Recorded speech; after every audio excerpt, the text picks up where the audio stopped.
Thank you, Mr. Speaker. The recent release of the May unemployment rate at 9.1% was a harsh reminder that a jobless recovery is not a recovery at all. I believe that in order for our economy to grow and small businesses to create jobs, the first step must be to restore fiscal order to the federal government.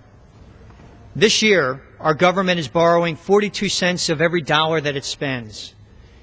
In addition to burdening our children and grandchildren with an enormous debt, such reckless spending crowds out private investment and competes with small business for access to capital. While reducing our deficit spending is an important first step to economic recovery, we can and we must do more. Since taking office, President Obama has dramatically increased the regulatory burden on small businesses. In 2010 alone, the administration has handed down 43 major new regulations, the highest single-year increase on record. The President has also used the regulatory process to block development of vast domestic energy sources. This has led to costly burdens that prevent small business growth as well as higher prices at the pump. While regulations can help protect our environment, they should be based on common sense and not stifle growth.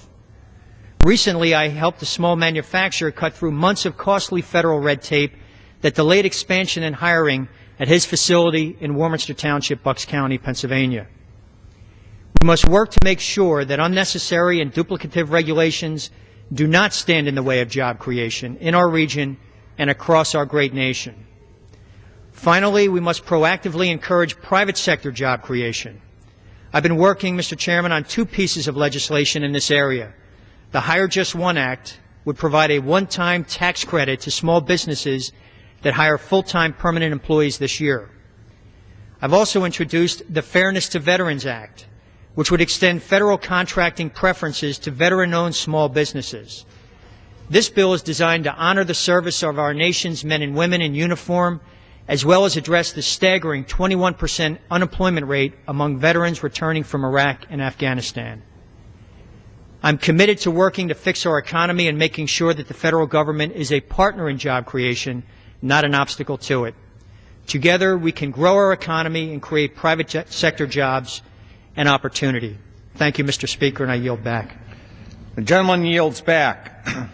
Pursuant to Clause 12A of Rule 1, the Chair declares the House in recess until noon today.